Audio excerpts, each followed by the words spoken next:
Hola, buen día. ¿Qué tal? ¿Cómo andamos? ¿Bien? Qué bellísimo día. Acá se los estoy mostrando un poquito. Se ve el cielo. En este momento nuevamente con golondrinas, porque están pasando ahora, están parando en esta zona las golondrinas que están más al sur de Buenos Aires. Las golondrinas de esta zona ya se fueron hace un tiempo y ahora tenemos el honor de tener un nuevo grupo de golondrinas que estos días se están pasando aquí a hacer una posta, comer algo, descansar y siguen rumbo a Centroamérica, inclusive más allá, hasta California. Es una belleza como disfrutamos de esos pasajeros que nos vienen a visitar. Pues espero que estén creando una realidad maravillosa. Que el día de hoy sientan que es el día en que empieza esa vida que quieren que empiece. Y como digo siempre, cuando tu deseo sea mayor que tu miedo, lo harás. Y los otros, los que ya tienen la vida que desean, los que están llevándola en amor, en abundancia, en conciencia, en bioexistencia consciente, como digo yo, simplemente sigan reconociéndose creadores y poniéndola bella. Hoy vamos a hablar de un tema que todos lo percibimos, pero a veces no nos damos cuenta que lo percibimos, y es que tanto la mujer como el hombre somos seres cambiantes, y lo que por lo general no relaciona a la gente es que todos tenemos cambios similares, y no es que nos ponemos de acuerdo en secreto, sino que hay una lógica detrás de eso, y esa es una lógica maravillosa de nuestra biología, que a lo largo del tiempo nos ha enseñado a gestionar de la mejor manera, y en base a la evolución, en base a los sobrevivientes, nuestra psiquis, nuestra biología, y de eso se encarga nuestro cerebro. Hablando del mundo de la materia, se encarga nuestro cerebro, pero no olvidemos quiénes somos. Recordemos que esta experiencia en la bioexistencia consciente tiene una lógica que pasa a través de todo lo que sucede en la biología, para pasar luego a ver esa lógica plasmada en la realidad también, coordinada desde una experiencia que al ser biológica la rige el inconsciente biológico. Por lo tanto, mi inconsciente biológico me hace ordenar a mí el lugar donde voy a poner cada cosa, me hace vivir cada experiencia interna, pero además a esa experiencia externa, le da una consistencia y un formato para mí. Eso que acabo de decir no es comprensible fácilmente. No es comprensible fácilmente. Estoy diciendo que lo que sucede allá, lo hago suceder allá yo. Pero de eso vamos a hablar después. A lo largo de la vida, los seres humanos tenemos permanentemente un juego de emociones, y nosotros hemos desarrollado una corteza que se llama corteza cerebral o corteza territorial. La corteza territorial es algo absolutamente alucinante que hemos desarrollado como humanos, y que hace que gestionemos toda una serie de conflictos, pero todos relacionados con el territorio. Para que uno se dé una idea si somos territoriales los humanos o no, le cuento que nosotros tenemos un tallo cerebral que gestiona unas cosas, un cerebelo que gestiona otras, una sustancia blanca que gestiona otras, y una corteza que gestiona exclusivamente cuestiones territoriales. Es decir, podemos decir que de nuestras partes del cerebro, en cuanto a organización, en cuanto a microchips que se encargan de cosas, un cuarto es para cuestiones de territorio. Pero además les diría que las cuestiones de territorio impactan en las otras capas. Es decir, somos animales tan territoriales, que no nos damos cuenta. Por ejemplo, la clave de las personas con bipolaridad, por ejemplo, es absolutamente territorial. Absolutamente territorial. Si ustedes ven, se van a dar cuenta que una persona bipolar puede llegar a estar tranquila, tener una vida normal, o más o menos que la está llevando bien, y de repente la mudan de lugar y tiene de vuelta una crisis, o para arriba o para abajo. ¿Okay? O le ponen un compañero de cuarto y tiene una crisis para arriba o para abajo, ¿okay? O la ponen en un territorio desconocido y tiene una crisis para arriba o para abajo. De hecho, las crisis territoriales son las que provocan en muchos casos las muertes cuando a un anciano, por ejemplo, lo internan. Comienza a desconocer su territorio, eso hace que el órgano que utiliza para marcar su territorio, es decir, la vejiga, se desprograme, entre en una crisis renal y ese es muchas veces el motivo de su muerte. ¿Viste bien? Entonces, el territorio para nosotros es imprescindible. Ahora, ¿por qué? ¿Por una ocurrencia de la naturaleza? No. El territorio es imprescindible porque nosotros como seres somos la evolución de muchos seres anteriores. Y si nosotros nos ponemos a pensar, un pez, sin un lugar donde establecerse para sus alimentos, muere, ha muerto. Los peces que han prosperado, recuerden la película Nemo, por ejemplo, los peces que han prosperado son los que tuvieron un territorio para hacerlo, para poder comer. Más adelante, si uno piensa o ve documentales de monos, va a haber matanzas entre monos gigantes que se hacen verdaderas guerras. ¿Por qué? Porque están luchando para ver quién se queda con el mejor lugar del bosque, el que tiene mejores frutos, o de la selva. ¿Okay? Eso provoca otras cosas que son muy interesantes de ver, las peleas de monos cuando todos los monos mueren, ¿okay? Y las monas que quedan solas pueden llegar a desarrollar cáncer de cuello de útero. Eso es muy, muy interesante, muy interesante. Porque no han sido las elegidas, porque hay muchas monas que quedan sin ser elegidas, pero además en el ser humano juegan otras cosas. Pero bueno, para no hacer un popurrí de lo mucho que hay siempre para decir, lo mucho que hay para decir, para contar, lo interesante es que el territorio determina muchas veces para qué lado se va a ir nuestra personalidad. Les voy a dar un solo ejemplo. La mujer, en la menopausia, suponiendo que sea una mujer que gestiona sus cosas del lado femenino, cuando llega el momento de la menopausia, hace un cambio en realidad de líquidos, o por lo menos se manifiestan los líquidos, o utiliza los líquidos para hacer eso. ¿Qué líquidos? La testosterona y el estrógeno. Esos son los dos que coordinan estas cosas.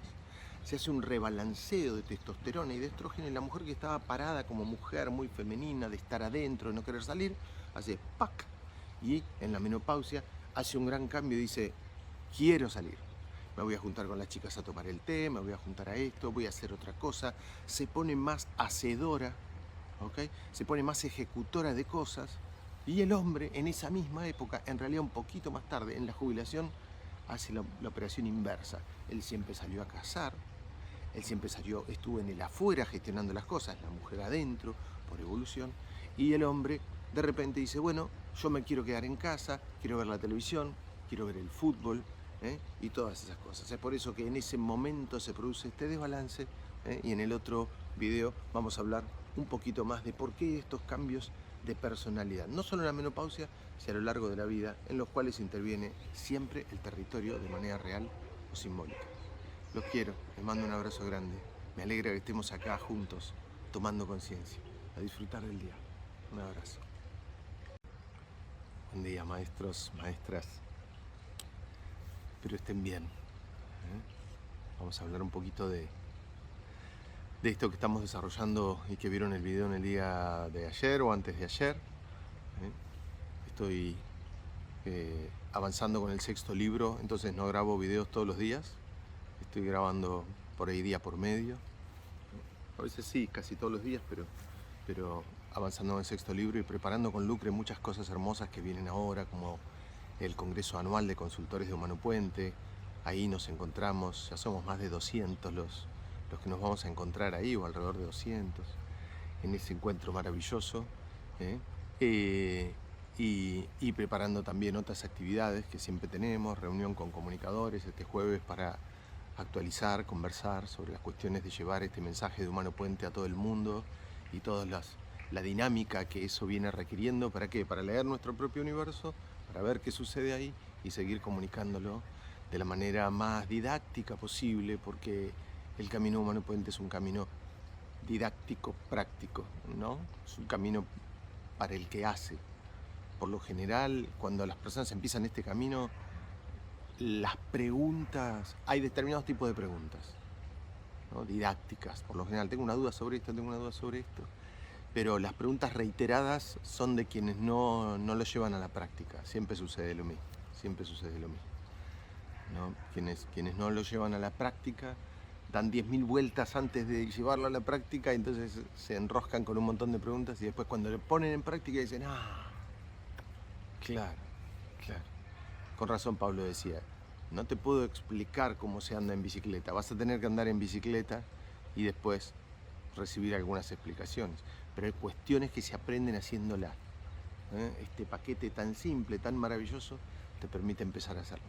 Entonces, este es un camino didáctico práctico y sobre eso hablamos en las reuniones de comunicadores, Pero en el mundo humano puente, como en todos los mundos, existe un rubro de niños ávidos y que siempre están haciendo preguntas y que quiero saber. Hacelo y después me contás vos, ¿no? Y siempre después es, sí, la verdad que ahora que lo hago. Es una belleza. Somos todos niños tan asombrados cuando recuperamos la esencia de la niñez, porque eso uno recupera cuando recupera la vida, hasta se ve mejor. En mi caso, yo veo más claro. Es difícil de explicar, pero yo sé que veo más claro que una época que no veía más claro, pero no me estoy refiriendo a hablar más claro o ver más claro en el sentido simbólico, sino el real. Veo con más luz que antes. Yo cuando era chiquito veía todas las cosas muy bien iluminadas, claras, como las veo ahora, pero en el medio no siempre fue así. Y cuando lo recuperé, vi, y no me refiero a la vista, me refiero a la luminosidad de las cosas, de la vida, tiene una luz particular. Y cuando la recuperé dije, cierto que yo de chiquito veía así, como veo ahora. Algo así es lo que nos pasa. Bueno, vamos al tema de hoy, que es un tema hermoso. Ayer empezamos hablando, les recomiendo que vean el video de ayer sobre cómo hemos gestionado los líquidos. Y yo les conté en el video anterior que, por ejemplo, la mujer en la menopausia se pone activa. Eso se llama polarizarse en masculino. En realidad se polariza hacia el hemisferio masculino que está regido por la testosterona. Y se pone de hacer cosas y se pone de salir al exterior. ¿Qué sucedió ahí? ¿Por qué pasa que todas las mujeres de gran, no todas, pero una enorme mayoría, empiezan a salir, a encontrarse, y los hombres empiezan de grandes, más allá de que pasaron una juventud, inclusive una adultez, encontrándose con amigos, cazadores, a hablar de los objetivos, a hablar de lo que habían logrado? Las mujeres hablan de la emocionalidad en las reuniones, de los niños, cómo anda el mayor, cómo anda el segundo, qué les preocupa, y los hombres se juntan aparte a hablar de su cacería, cuánto ganan, cómo les va en el trabajo, cómo está su emprendimiento. Es la misma charla que hace miles de años eran cazadores que volvían con un pedazo de jabalí y que sacaban pecho y que se ponían contentos por ser buenos cazadores, buenos pescadores, y en las mujeres esa charla que hacía al rol biológico maravilloso y hace al rol biológico maravilloso de ocuparse de la otra parte de que de la especie continúe. Si no hay cazador, la especie no continúa. Si no hay quien cuida a las crías, la especie no continúa. Hoy, las cuestiones sociales de polaridad, el hecho que hayamos perdido una microbiota gestionadora de los conflictos cuando los recibimos, han hecho que las polaridades en muchos casos se desordenaran, que el rol maravilloso de cada uno, con un físico cada uno preparado para ese rol y un orden de testosterona y de estrógenos, se haya alterado. Hoy es la mujer, en muchos casos la cazadora, y es el hombre, en muchos casos y por conveniencia económica, y está bien que así sea.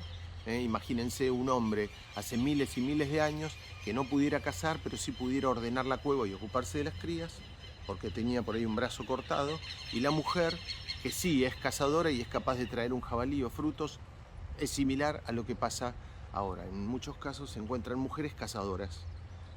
¿Qué les pasó a esas mujeres cazadoras? En muchos casos se tuvieron que polarizar, ¡pac!, cambiarse de hemisferio. Esto de cambiarse de hemisferio tiene su lógica. ¿Cuánto va? 5 minutos, estamos bien. Tiene su lógica. Cuando éramos en la etapa más cercana, en el video de ayer empecé contándoles de cuando éramos peces, ¿no? Pasamos por los monos, pero podemos pasar por todos los bichos intermedios. Sin territorio no hay especie. Miren los nidos. Ay, las golondrinas, espero. Cada tanto van a ver que se cruzan. A ver si las puedo mostrar ahí. No sé si las llegan a ver, pero ahí está lleno de golondrinas pasando. Esas golondrinas que vienen del sur y que ahora les toca pasar por aquí, por Buenos Aires y seguir hacia el hemisferio norte.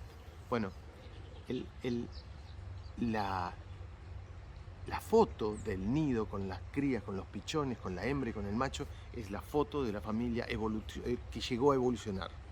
Esa foto es ideal. Más allá de que haya especies que los dos van a buscar alimento, que los dos buscan las crías, nosotros derivamos de una rama que es la rama de los mamíferos, y en esa rama, esa sabiduría que llevamos en nosotros y que tenemos que custodiar y hacer que siga alejándose de la posibilidad de desaparecer, ordenó sus hemisferios cerebrales de determinada manera. Los hombres ordenaron su hemisferio cerebral o sus hemisferios cerebrales a través del aprendizaje de salir a cazar y recolectar y enfrentarse y pelear. Enfrentarse por un territorio, siempre territorio atrás, siempre territorio atrás. ¿Para qué? Para poder obtenerlo, para poder sacar el alimento, porque si yo tengo más territorio donde salir a cazar y los animales que hay acá son míos, son de mi tribu, son de mi aldea, son de mi clan, nosotros vamos a poder sobrevivir. Y entonces los hombres se polarizan para la lucha, para el enfrentamiento, para actuar y después pensar, porque si escucho un ruido atrás mío, como les cuento siempre a los consultores, y no me doy cuenta a tiempo, ese león me habría comido. En cambio, las mujeres se polarizaron para contener, para proteger a las crías, para tener conflictos de ala, de nido, por eso las mamas, ¿eh? Y todo ese tipo de cosas. Ahora, ¿qué pasaba cuando una mujer enviudaba? ¿Cuándo enviudaba la mujer en esa época? Muy joven, porque el hombre ya había muerto o en la guerra, enfrentamiento con otros pueblos, o cazando. Los hombres morían muy jóvenes y los hijos ya hacían su propia vida. Esta mujer quedaba sola. Las mujeres que han podido evolucionar son las que han pasado su polaridad al otro hemisferio y han dicho, bueno, o tomo una lanza y salgo a cazar, o muero, porque si me quedo en la cueva, nadie me va a proveer el alimento. Entonces, ¿qué mujeres evolucionaron? Las que en época de menopausia, que es el momento físico que recuerda aquel momento de quedarse sola, en época de menopausia la mujer dice, mejor me voy para el otro hemisferio y me vuelvo de armas tomar y empiezo a salir y me pongo más activa, ¿ok? En ese punto es cuando se produce la polaridad, el cambio de polaridad. Y a eso debemos esto de que la mujer cambie y el hombre cambie. Muchísimo más para hablar. Es un tema súper extenso que lo voy a desarrollar seguramente en algún otro ámbito prontito, para que lo puedan ver en profundidad. Bueno, los quiero. Les mando un abrazo grande. Vamos a seguir viendo cómo somos los humanos y por qué tomamos todos de acuerdo las decisiones que tomamos y que parece que en algún lado nos pusimos de acuerdo. Sí, nos pusimos de acuerdo en la evolución, que nunca miente, que nunca falla, que nunca se equivoca y que tiene la clave de todos los síntomas de la humanidad. Sanar es alinearse y comprender los conflictos que poseemos que pusieron en desorden a nuestra biología y por ende a nuestra creación. Un abrazo.